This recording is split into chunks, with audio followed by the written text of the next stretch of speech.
kami hormati Ibu Siti Markamah selaku presenter dan Ibu Siti Amirin selaku moderator, serta Bapak Ibu Guru hebat senusantara yang telah bergabung pada kegiatan Vikon siang hari ini.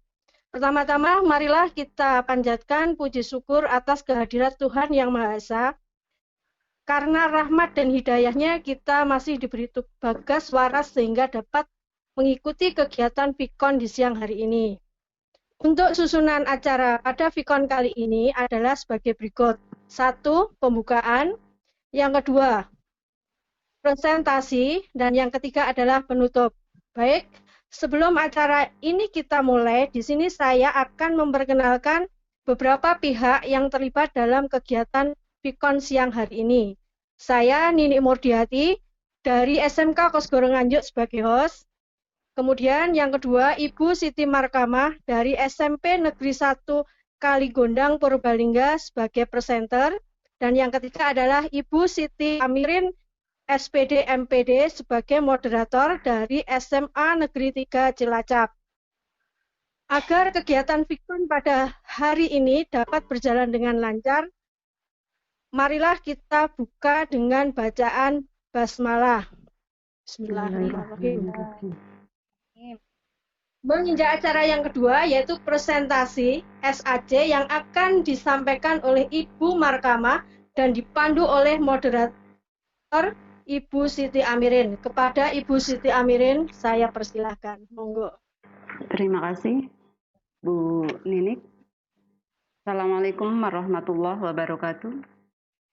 Waalaikumsalam warahmatullahi wabarakatuh. Yang terhormat Bapak Triwahono selaku Ketua Gumun, kemudian Pak Nanang selaku instruktur, Bapak Ibu Guru, beserta Dikdar Gumun. Sebelum presenter menyampaikan materinya, terlebih dahulu kami bacakan kurikulum vitae dari beliau Ibu Siti Marhamah SPD. Ibu Siti Marhamah SPD lahir di Purbalingga pada tanggal 9 Februari 1974. Pendidikan S1 PKK UNES, tahun lulus 1999. Kemudian riwayat mengajar dari tahun 2002 sampai 2004. Mengajar PKK Tata Boga di SMP Negeri 1 Gemawang, Temanggung. Kemudian tahun 2005 sampai 2018, beliau mengajar PKK di SMP Negeri 1 Kejobong Purbalingga.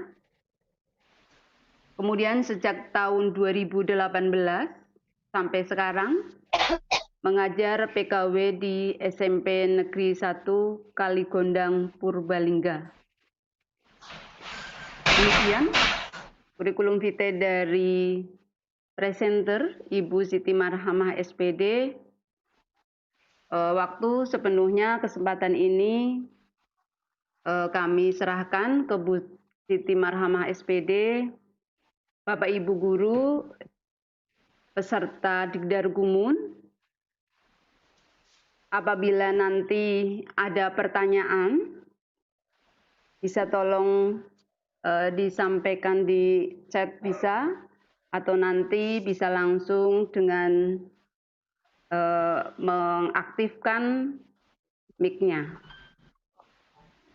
Kepada Ibu Siti Marhamah SPD, kami persilahkan untuk menyampaikan materinya selama 30 menit. Silakan. Terima kasih Ibu Moderator. Bismillahirrahmanirrahim. Assalamualaikum warahmatullahi wabarakatuh. Waalaikumsalam. Rabbi shrah li sadri wa yassir li amri wahlul 'uqdatam min lisani yafqahu qawli. Amma ba'd. Bapak Ibu guru hebat senusantara, marilah seperti biasa yang paling utama dan yang pertama kita memanjatkan puji syukur kita kepada Ilahi Rabbi yang telah memberikan berbagai macam kenikmatan kepada kita, terutama kenikmatan kesehatan, sehingga pada saat hari ini kita bisa berkumpul pada acara Vikon sesi kelima. Mudah-mudahan nanti bisa berjalan dengan lancar, aman, dan terkendali. Selanjutnya, Bapak Ibu yang saya hormati, ucapan terima kasih saya sampaikan kepada Bapak Sri Wahono yang terhormat, selaku Ketua Gumun yang telah mentransfer ilmunya kepada kita semua, sehingga kita bisa membuat media pembelajaran SAC. Mudah-mudahan Bapak Sri Wahono beserta tim panitia selalu diberi kesehatan dan pahala yang berlimpah dari Allah Subhanahu wa Ta'ala. Amin. Ucapan terima kasih juga saya haturkan kepada Bapak Rahmat Sugeng Suryana selaku instruktur yang sudah dengan sabar memotivasi, membimbing kita dalam pembuatan media SAC, dan tentunya banyak ilmu lain yang disampaikan.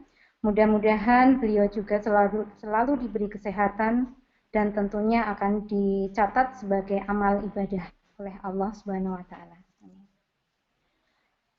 Tak lupa, saya sampaikan terima kasih yang sebesar-besarnya kepada Ibu Siti Amirin selaku moderator yang sudah meluangkan waktunya untuk memandu presentasi saya.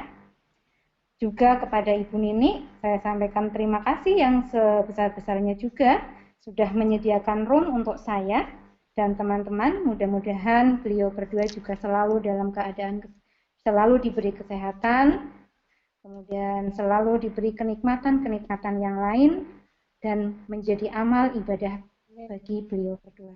Amin. Bapak Ibu guru hebat senusantara, saya juga menyampaikan terima kasih kepada Bapak Ibu yang sudah kerso meluangkan waktu sebagai peserta pada acara Vikon sesi ini. Mudah-mudahan juga mendapat ridho dari Allah Subhanahu wa Ta'ala dan akan menjadikan manfaat atas mengikuti sesi ini. Amin.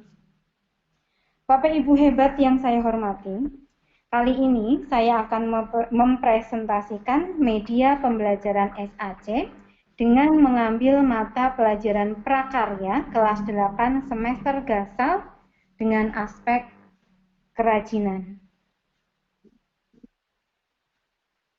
Namun sebelumnya saya mohon maaf kepada Bapak Ibu hebat semua jika dalam menyampaikan materi nanti ada banyak kekeliruan, karena memang sebenarnya materi kerajinan ini bukan basic saya, karena saya itu basicnya adalah tata boga.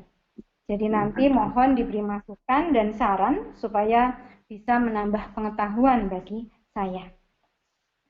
Bapak Ibu hebat, untuk kompetensi dasar yang saya angkat pada SAC kali ini adalah kompetensi dasar 3.1, yaitu memahami pengetahuan tentang arti, prinsip, jenis, dan karakteristik dari bahan lunak untuk kerajinan.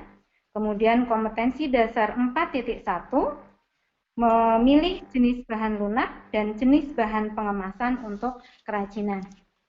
Nah, materi pembelajarannya tentunya nanti adalah ada prinsip kerajinan bahan lunak, kemudian arti kerajinan bahan lunak, manfaat dari kerajinan bahan lunak, jenis bahan lunak untuk kerajinan, kemudian sifat-sifatnya, kemudian memahami proses perancangan produk kerajinan dari bahan lunak, dan nanti tujuan pembelajarannya itu juga berkaitan dengan materi itu. Jadi siswa nanti diharapkan bisa memahami prinsip kerajinan bahan lunak, memahami manfaat dari kerajinan bahan lunak, memahami jenis dan sifat dari bahan lunak untuk kerajinan, kemudian memahami proses perancangan produk kerajinan bahan lunak, dan yang terakhir nanti siswa bisa menentukan bahan lunak dan bahan kemasan yang nanti akan dijadikan untuk kerajinan bahan lunak. Karena untuk pelajaran ini nanti untuk materi ini juga siswa harus mempraktekkan salah satu jenis kerajinan yang dibuat dari bahan lunak tersebut. KD, kemudian materi, tujuan itu tidak saya sampaikan di SAC karena terlalu besar juga ya. Jadi saya hanya membacakan saja. Nah, Bapak Ibu hebat, yang pertama itu adalah prinsip kerajinan dari bahan lunak. Ya. Jadi bahan kerajinan dari bahan lunak ini ada 3 prinsip. Yang pertama itu adalah prinsip keterampilan tangan. Maksudnya di sini bahwa yang namanya kerajinan itu dibuat dengan menggunakan keterampilan tangan. Meskipun diproduksi banyak, tetap masih mengandalkan tangan. Ya, jadi tidak menggunakan kekuatan mesin. Kalau menggunakan kekuatan mesin, ini sudah namanya produk industri. Jadi kalau yang namanya kerajinan itu adalah dengan keterampilan tangan. Kemudian yang kedua prinsipnya adalah keterampilan teknik. Keterampilan teknik itu maksudnya adalah bahwa pembuatan benda-benda kerajinan dilakukan secara berulang-ulang dan didasari oleh keterampilan teknik atau keprigelan. Sehingga produk yang dihasilkan itu memiliki kekhasan tangan. Misalnya bahwa itu hasilnya itu ini kayaknya rumit, kemudian detail ya, dan hanya bisa dilakukan oleh keterampilan teknik yang dimiliki oleh tangan seseorang. Kemudian prinsip yang ketiga ini adalah prinsipnya itu kedaerahan atau tradisional. Kerajinan itu merupakan benda-benda yang mempunyai nilai guna praktis bersifat universal yang dibuat dengan keterampilan teknik tangan, namun masih dipengaruhi oleh adat istiadat setempat. Ini dari prinsip kerajinan bahan lunak. Nah, setelah tahu prinsip dari kerajinan bahan lunak, kita harus tahu apa sih sebenarnya kerajinan dari bahan lunak itu, ya. Bahwa kerajinan bahan lunak itu sebenarnya sama juga dengan hasil karya seseorang atau merupakan produk dari kerajinan yang menggunakan bahan dasar yang bersifat lunak, yaitu lunak itu tentunya yang lentur, lembut, empuk, dan mudah dibentuk. Nah, kerajinan dengan bahan dasar yang bersifat lunak itu nanti macamnya banyak, ya. Macamnya banyak, ada bahan lunak dari alam dan ada bahan lunak yang buatan. Nanti akan dijelaskan lebih lanjut. Jadi pengertiannya seperti itu. Nah, sebelum ke jenis dan karakteristik dari bahan lunak untuk kerajinan, kita juga harus tahu, ya, harus mengetahui bahwa yang namanya kerajinan itu tentunya mempunyai manfaat. Nah, di sini saya akan menyampaikan bahwa manfaat dari kerajinan, ya, khususnya kerajinan bahan lunak, itu ada 4 manfaat. Yang pertama, bahwa kerajinan bahan lunak ini bermanfaat sebagai kelengkapan busana. Ya. Jadi, produk kerajinan bahan lunak itu dibuat dengan mempertimbangkan produk tersebut untuk mempercantik diri dalam menggunakan busana. Nah, di sini dicontohkan ada produk kerajinan gelang, kalung, bros, cincin, ya. Itu nanti juga akan tahu, oh yang dari bahan lunak yang berupa cincin itu terbuat dari apa, itu nanti akan ada. Ini yang pertama manfaatnya itu. Jadi untuk supaya busana yang kita pakai itu akan lebih cantik, lebih menarik. Kemudian yang kedua, manfaatnya adalah sebagai kelengkapan suatu benda. Nah, di sini dicontohkan adalah adanya kerajinan atau hiasan dari keramik. Nah, keramik ini juga terbuat dari bahan lunak juga. Nah, keramik ini ditempelkan di kotak tisu atau di tempat tisu. Ya. Nah, jadi itu maksudnya bahwa kerajinan itu sebagai atau bermanfaat untuk melengkapi suatu benda. Nah, jika kotak tisu itu nanti sudah tidak terpakai, ya, karena kotak tisu ini mungkin sudah lusuh dan sebagainya karena terbuat dari kardus, ya. Kemudian kotak tisunya dibuang, ya, ganti lagi membuat kotak tisu dari bahan yang lain. Nah, kerajinan dari keramik ini nanti bisa dipasangkan lagi di kotak tisu tersebut. Nah, ini yang dimaksud dengan kelengkapan suatu benda. Kemudian yang ketiga, manfaatnya adalah sebagai kelengkapan rumah atau bangunan. Nah, yang di sini dicontohkan juga adalah ada keramik, ya, yang dibuat sebagai kodok, ya. Kodoknya ini biasanya dari mulutnya akan memancar sebagai air mancur.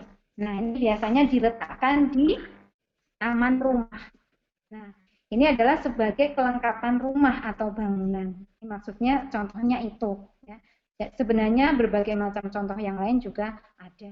Ini yang saya contohkan adalah keramik berbentuk kodok yang digunakan sebagai air mancur, kemudian diletakkan di taman rumah. Kemudian manfaat yang keempat, bahwa kerajinan itu bermanfaat untuk kelengkapan keperluan ritual atau upacara adat, atau bisa juga dikatakan untuk pesta tertentu. Ini, ya. Nah, di situ dicontohkan adanya lilin. Nah, itu yang saya ambil itu adalah tari lilin, ya, karena tari lilin ini adalah suatu jenis tarian adat, kalau tidak salah nanti dari daerah Sumatera, ya. Nah, ini lilin ini adalah salah satu jenis kerajinan dari bahan lunak. Jadi yang namanya kerajinan bahan lunak bisa bermanfaat untuk kelengkapan ritual atau upacara adat, atau bisa juga untuk pesta. Misalnya ada pesta ulang tahun, itu biasanya kita meletakkan ada lilin yang warna-warni, kemudian lilin yang berbentuk huruf atau angka. Nah, ini juga salah satu dari kerajinan. Gitu, ya. Jadi ada 4 jenis kerajinan, ada 4 jenis manfaat dari kerajinan bahan lunak. Nah, setelah kita tahu manfaat dari kerajinan bahan lunak, nah sekarang kita pelajari jenis dan karakteristik dari kerajinan bahan lunak tersebut. Nah, di sini jenis-jenis kerajinan bahan lunak ini ada 2 macam. Yang pertama adalah bahan lunak alam, dan yang kedua adalah bahan lunak buatan. Nah, bahan lunak alam ini maksudnya adalah bahan lunak untuk karya kerajinan yang diperoleh dari alam sekitar, dan cara pengolahannya juga secara alami, tidak dicampur maupun dikombinasi dengan bahan buatan. Ini bahan lunak alam. Nah, di situ ada contohnya, ada tanah liat, ada kulit, ada getah nyatu, ada floor clay, ya, dan sebagainya. Ini adalah jenis bahan lunak alam. Kemudian ada yang kedua, itu adalah bahan lunak buatan. Nah, tentunya kalau bahan lunak alam tadi itu berasal dari alam, nah kalau bahan lunak buatan ini tentunya berasal dari zat kimia, ya, yang diolah dengan dicampur dengan zat-zat yang lain, yang tentunya adalah yang lunak, yang lembut, yang empuk, dan mudah dibentuk. Karena memang yang kita bahas ini adalah bahan lunak untuk kerajinan. Nah, contohnya apa? Contohnya untuk bahan lunak buatan itu ada polimer clay, dan plastisin ini, ya. Nah, plastisin ini mungkin biasanya untuk anak-anak kita, ya, pada mainan ini yang bisa dibentuk berbagai macam berbagai macam model. Kemudian ada fiberglass, kemudian ada lilin dan parafin. Kemudian ada sip, ada sabun. Itu adalah jenis-jenis dari bahan lunak untuk kerajinan. Nah, selanjutnya yang pertama kita bahas bahan lunak alam. Yang pertama macamnya adalah tanah liat. Tanah liat. Nah, tanah liat kalau kita bilang di rumah saya, ya, biasanya kalau di tempat saya ini adalah lempung, ya.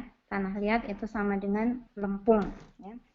Tanah liat ini memiliki warna yang beragam, tetapi semuanya merupakan warna natural tanah. Ada yang coklat, ya, ada yang berwarna coklat muda, ada yang berwarna coklat tua, ada yang coklat keabu-abuan, ada juga yang coklat keputih-putihan. Nah, setiap warna pada tanah liat itu bergantung pada kandungan dari masing-masing tanah tersebut. Nah, tanah yang mengandung kaolin ini lebih banyak akan berwarna putih, ya. Jadi tanah liat yang mengandung kaolin lebih banyak itu biasanya berwarna putih. Nah, ada tanah liat yang stoneware ini lebih ke hitam-hitaman atau ke abu-abuan. Kemudian ada yang earthenware ini terlihat ke coklat kemerahan. Kalau yang earthenware ini biasanya untuk membuat gerabah, ya. Kalau yang stoneware ini yang lebih halus lagi, yang biasanya untuk membuat keramik yang bisa untuk gentong-gentong itu, ya, yang mengkilap ini. Nah, ini maksudnya itu 1300 derajat Celcius itu dibakarnya, ya, sampai dengan 1300 derajat Celcius. Itu yang stoneware. Kalau yang earthenware ini hanya sampai 900 derajat Celcius. Nah, tanah liat ini mudah hancur jika tidak melalui proses pembakaran. Sehingga kalau membuat keramik, ya, keramik ini yang saya maksud adalah keramik untuk kerajinan, ya, bukan keramik yang bukan keramik yang untuk lantai. Ya, jadi yang saya fokuskan di sini adalah keramik yang untuk kerajinan. Biasanya kita membeli gentong, ya, kemudian pot dan sebagainya. Ini maksudnya yang itu. Jadi untuk membuat keramik yang berasal dari tanah liat ini harus dibakar terlebih dahulu. Nah, campurannya itu biasanya ya tetap air. Ya. Kemudian pewarnaan tanah liat dapat dilakukan dengan glasir atau pembakaran yang tinggi. Kemudian ada yang dibakar dengan cara biskuit. Ya, biskuit ini adalah pembakaran pertama karena untuk membuat keramik itu ada 3 pembakaran. Itu. Jadi yang pertama itu adalah biskuit. Ini untuk tanah liat. Kemudian yang kedua ini adalah kulit. Ya. Nah, kulit di sini ini adalah maksudnya adalah kulit hewan, ya. Jadi kulit hewan ini bisa berupa kambing, kemudian bisa berupa kulit sapi, kerbau, ya. Nah, kulit yang dipakai untuk kerajinan ini adalah kulit yang sudah tersamak, ya, sehingga mudah dibentuk. Kulit yang tersamak itu maksudnya adalah kulit ternak yang sudah diproses secara kimia dengan cara memasaknya diberi campuran bahan batu tawas, ya, kemudian diberi pewarna pakaian. Kemudian kulit ini juga warnanya macam-macam tergantung dari hewannya, ya. Jadi ada yang berwarna hitam, ada yang berwarna putih, coklat ataupun krem. Ya. Kulit itu sifatnya tidak tahan air, jadi jika terkena air akan merusak struktur kulit. Jadi kita kalau membeli kerajinan dari kulit ini juga harus bisa menjaganya dengan baik. Kemudian kulit alami, jadi jika terbakar akan berbau sate. Jadi nanti kalau Bapak Ibu membeli sepatu kulit, tas kulit, coba saja dibakar, nanti kan akan hilang, akan habis. Tapi kalau jangan dibakar, nanti malah kita nggak punya, ya. Ya, jadi tandanya kalau itu kulit yang alami itu baunya seperti sate. Nah, selanjutnya adalah getah nyatu. Getah nyatu, ya. Jadi getah nyatu itu sebenarnya dari pohon nyatu. Nah, ini kalau di sini nggak ada, ya. Kalau di sini nggak ada. Yang namanya getah nyatu itu adanya di daerah Kalimantan. Di daerah Kalimantan. Di daerah Kalimantan. Nah, biasanya getah nyatu Ini warnanya putih, ya. Dibuat kerajinannya untuk orang-orang di daerah Kalimantan atau daerah Bukit Tangkiling nih ya, di Bukit Tangkiling atau di Palangkaraya. Ini dibuat menjadi kerajinan berbentuk apa ini, kapal ya, kapal-kapalan itu. Nah, kalau kita ke sana itu biasanya harus membeli kerajinan ini karena memang di sana itu khasnya adalah kerajinan dari getah nyatu. Nah, jadi ini untuk pengetahuan saja karena di sini bahan untuk getah nyatunya itu tidak ada, adanya ada di Kalimantan ya. Jadi kita tidak bisa membeli dengan cepat ke sana. Kemudian jika dibentuk yang namanya getah nyatu ini harus dimasak terlebih dahulu agar lunak dan elastis. Karena jika dipanaskan itu akan melunak, tetapi kalau dingin itu nanti lama-kelamaan akan mengeras. Jadi dibentuknya membuat kerajinannya itu ya pada saat masih panas. Ini untuk getah nyatu. Kemudian yang keempat adalah floor clay.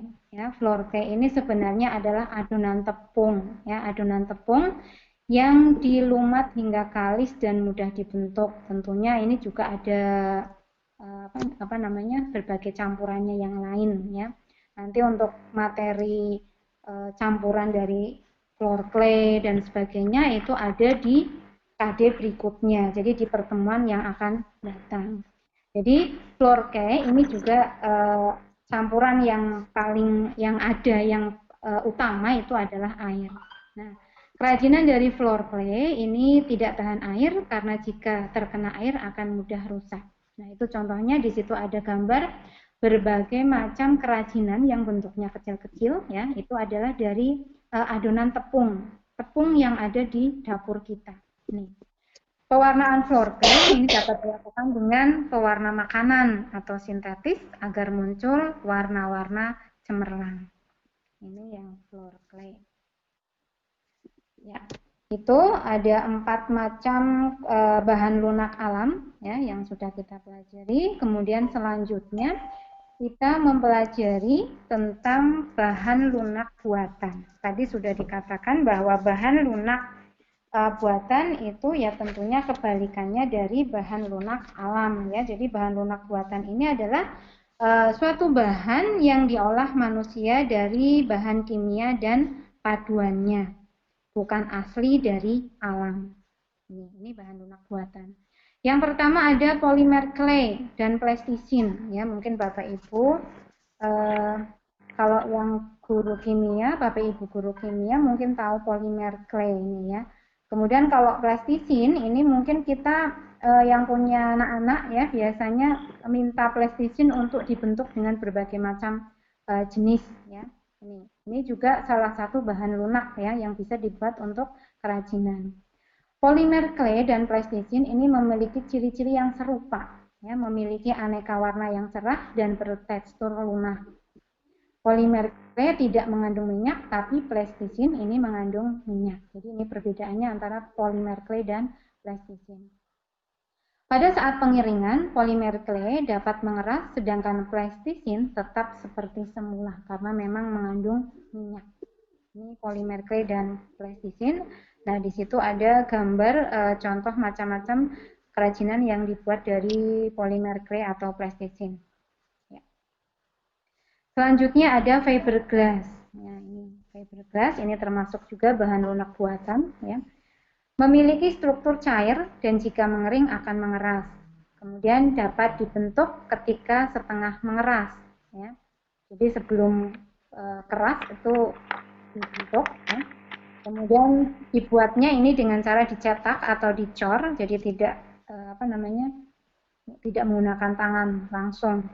Kemudian campuran fiberglass ini adalah katalis. Nah, ini yang Bapak Ibu guru kimia mungkin tahu ya, katalis.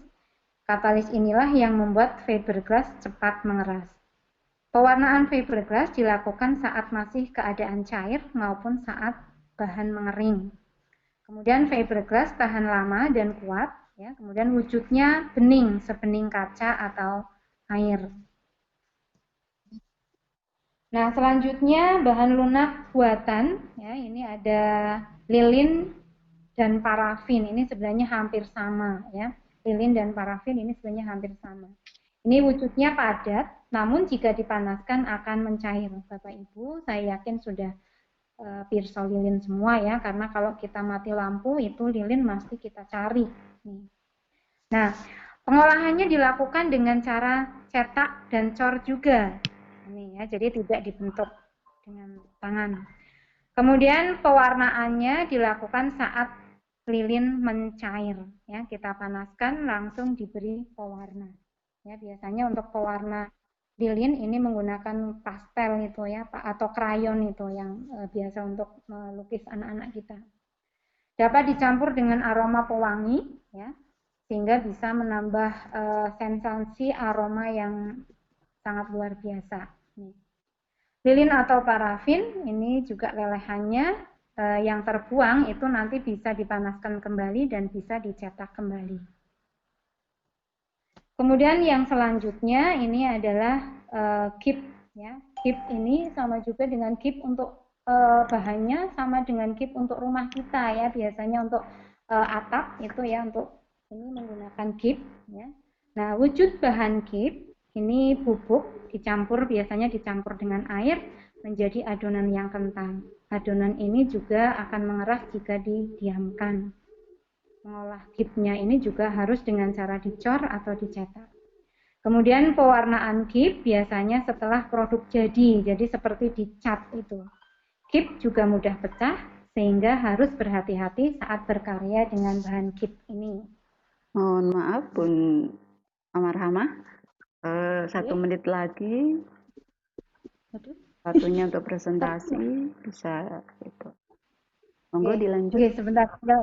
Ya, tinggal sebentar ya. Ya, yang terakhir adalah sabun nih ya.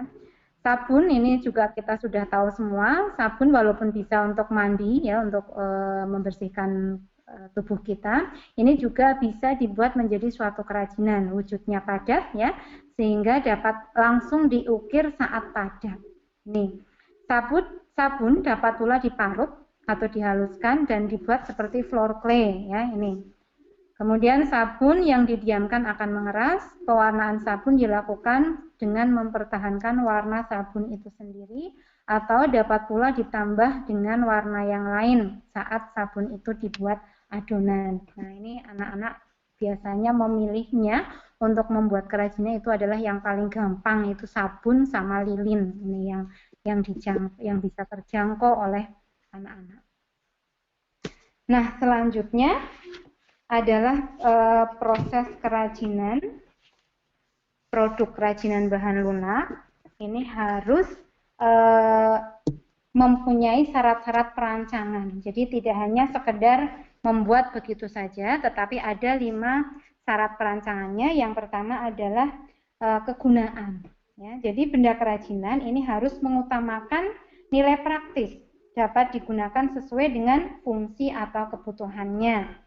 Misalnya membuat mangkok untuk wadah sayur itu ya disesuaikan. Kemudian yang kedua kenyamanan, ya, bahwa benda kerajinan ini juga harus menyenangkan dan memberi kenyamanan bagi pemakainya. Nih, contohnya membuat cangkir itu juga didesain pegangannya itu yang kira-kira orang yang memakai itu mudah memegangnya. Kemudian syarat yang ketiga adalah keluasan, bahwa benda kerajinan ini juga harus serasi antara bentuk dan wujud benda dengan nilai gunanya. Misalnya membuat sepatu itu juga harus disesuaikan dengan anatomi ukuran kaki manusia. Kemudian keamanan, bahwa benda kerajinan itu tidak boleh membahayakan bagi pemakainya. Ya.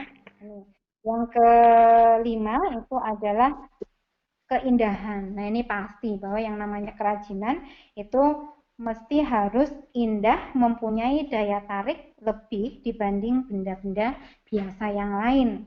Ini, ya. Jadi itu syarat-syarat perancangan benda kerajinan.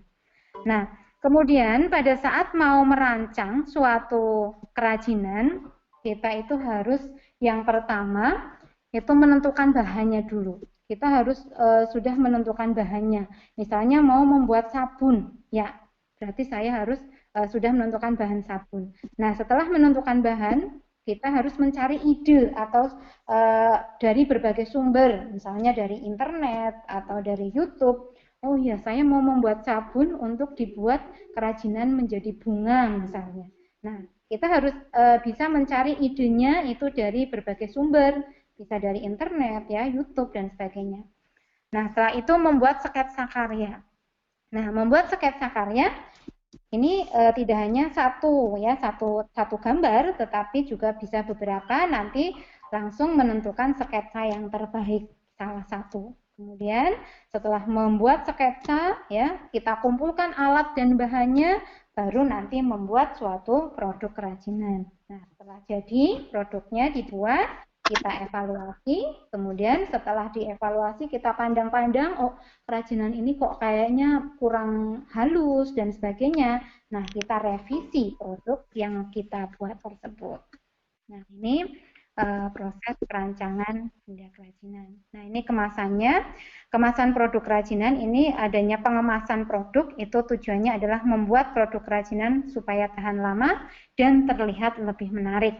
Bahannya bisa dari kotak kardus, ya, dari bahan tile yang dari plastik biasa. Ya, ini materinya. Kemudian kita mencoba evaluasi. Mudah-mudahan dengan seperti ini anak-anak nantinya bisa paham. Nah, evaluasi ini saya membuat 5 jenis soal, ya.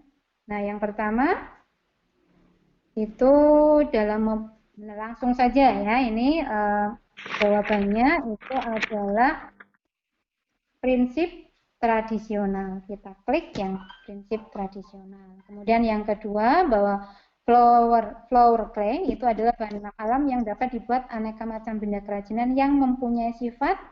Flower clay ini tentunya mudah rusak. Tadi ada, ya. Kita klik yang mudah rusak.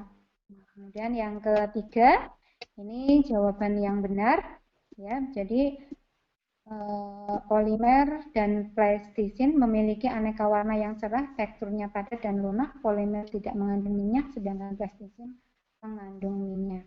Nah, kemudian yang nomor 4 ini jawabannya itu adalah kelengkapan suatu benda. Nah, jawabannya itu. Kemudian yang nomor 5 adalah kenyamanan, itu comfort. Ya, kita klik yang comfort itu. Ya, nilainya 100. Nah, ini 100. Ya. Nah, itu kira-kira materi yang bisa saya sampaikan. Mohon masukan dari Bapak Ibu semua, terutama ini yang guru kimia mungkin lebih paham juga ini karena bahan-bahannya banyak yang dari kimia. Ya, terima kasih. Saya kembalikan ke Ibu Siti Amirin sebagai moderator. Ya, terima kasih Bu Marhamah yang telah menyampaikan materinya tentang kerajinan bahan lunak. Bapak Ibu hebat, kami buka room untuk tanya jawab. Kayaknya sudah ada pertanyaan ini dari room chat. Bagi Bapak Ibu nanti bisa langsung mengaktifkan mic-nya apabila ingin bertanya. Saya bacakan dulu, Bu Marhamah. Pertanyaan dari Bu Sri.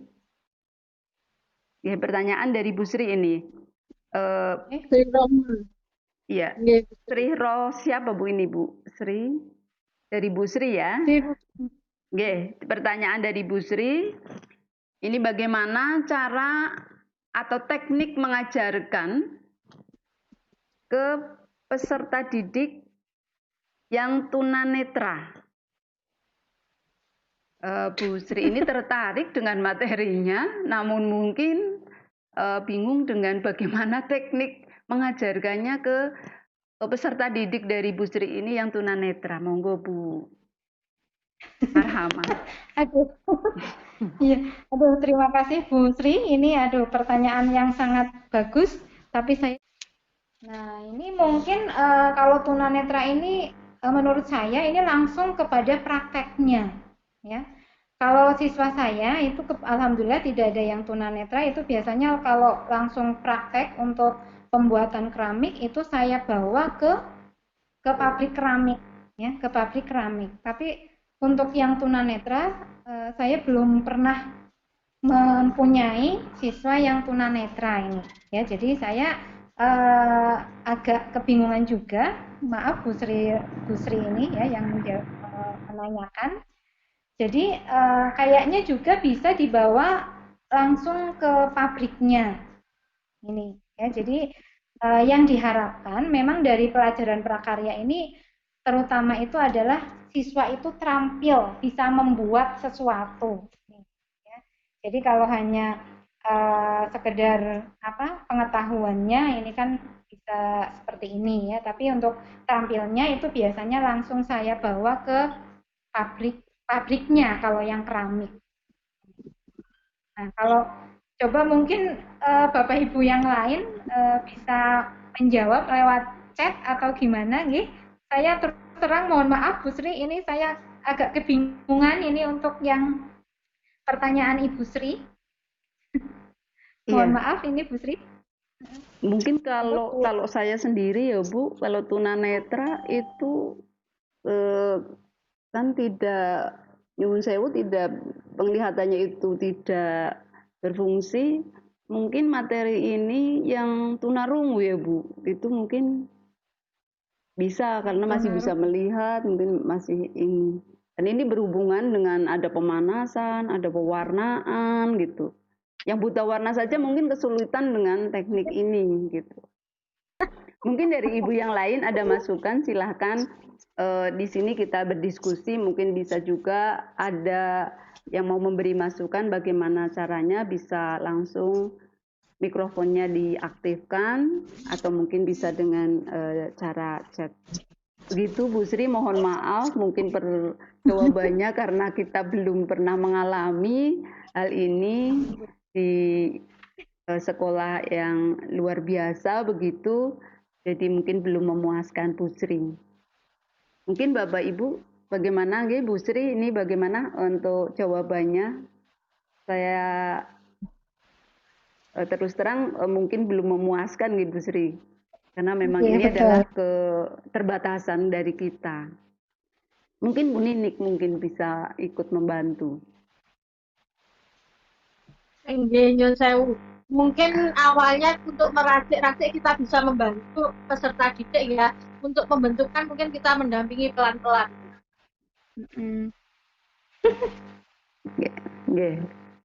Ya mungkin kita kalau membantu. meraciknya jelas anak bisa, nggih. Ya.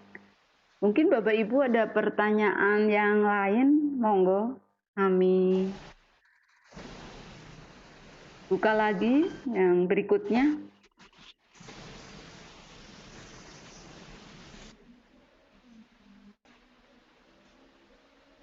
Kalau tidak ada mungkin. Iya, kalau sudah tidak ada Bapak Ibu, karena yang berikut ini nanti pukul 14 lebih juga kita ada Vicon. Oh, ini dari Bu Rini Widyastuti. Bu Rini. Bu Marhamah, ada pertanyaan dari Bu Rini.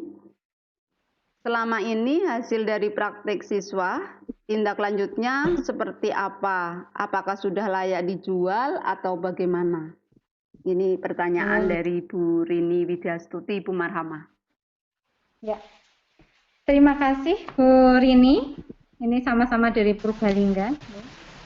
Kalau siswa saya memang belum sempat, kalau untuk yang kerajinan ya, yang kerajinannya ini belum sempat saya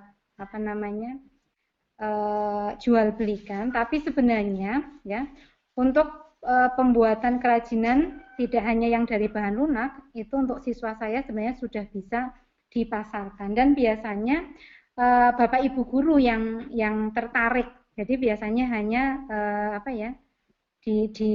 dibeli atau diganti oleh Bapak Ibu guru sendiri. Gitu. Memang saya juga ada rencana kalau setiap akhir tahun ini akan ada gelar karya. Nah, di mana gelar karyanya ini nanti kita akan mengundang wali murid ya untuk melihat dan sekaligus bisa membeli. Kalau murid saya alhamdulillah Bu Rini sudah untuk kerajinan dan pengolahan ya, terutama untuk pengolahan untuk membuat makanan itu sudah layak sekali untuk dijual belikan. Oke. Itu dari saya, Bu Rini. Iya, bagaimana Bu Rini? Jadi dari hasil dari kerajinan serta didiknya Bu Marhama ini sudah layak dijual atau sudah bisa dipasarkan. Mungkin sudah beredar sampai ke itu belum Bu Marhama di pasaran? Belum, kalau keluar ini sih belum. Nah, yaitu apa ya? Dari bentuk dan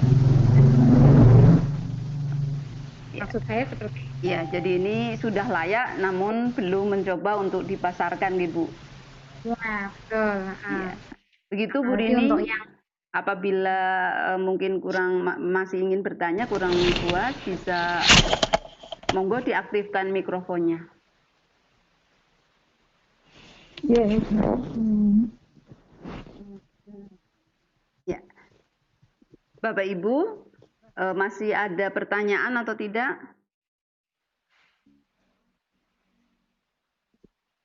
Ya, kalau sudah tidak ada pertanyaan, monggo kepada Bu Marhama sebagai presenter untuk memberikan rangkuman ataupun bahasan singkat dari Pikon kali ini. Ya.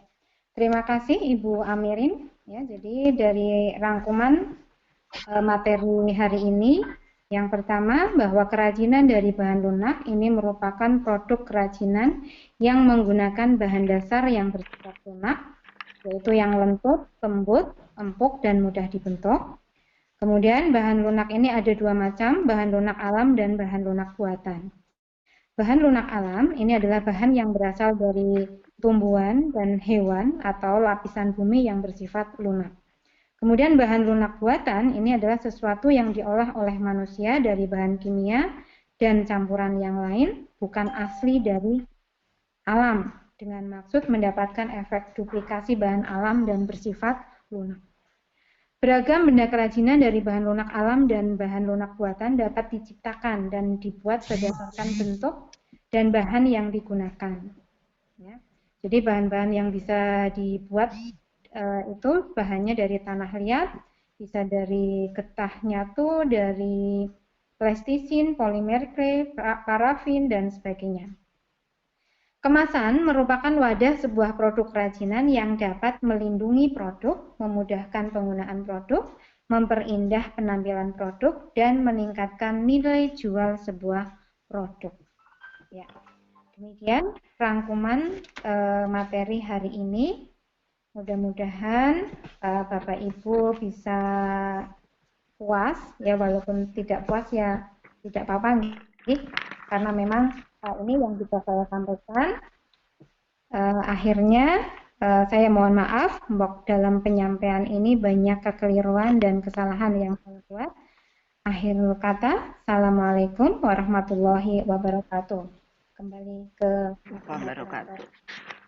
Ya, terima kasih Bu Marhama yang telah memaparkan materinya untuk Pikon kali ini tentang kerajinan berbahan baku lunak, kerajinan bahan lunak yang semoga bisa bermanfaat bagi kita semua. Dan untuk sesi penyampaian materi dan tanya jawab telah selesai dan room kami kembalikan ke Bu Ninik SPD, Ninik Murdiati SPD MM sebagai host. Dari saya mohon maaf bila banyak kekurangan dalam membawakan acara pada sore hari ini. Terima kasih atas segala perhatiannya. Assalamualaikum warahmatullahi wabarakatuh. Waalaikumsalam warahmatullahi wabarakatuh. Silakan pada Bu Ninik, kami kembalikan. Terima kasih Ibu Aminin yang telah memandu jalannya Pikon pada siang hari ini. Terima kasih juga kepada Ibu Siti Markamah yang telah mempresentasikan penerapan SAJ untuk media pembelajaran pada mapel prakarya materi kerajinan bahan lunak dengan runtut dan jelas. Semoga dapat bermanfaat ilmunya untuk kita semua. Amin. Saya sebagai host, mohon maaf bila ada kekurangan dalam memandu kegiatan pada siang hari ini. Monggo secara bersama-sama kita tutup kegiatan Pikon pada hari ini dengan bacaan hamdalah. Alhamdulillahirabbil alamin. Alhamdulillahirabbil alamin. Wassalamualaikum warahmatullahi wabarakatuh.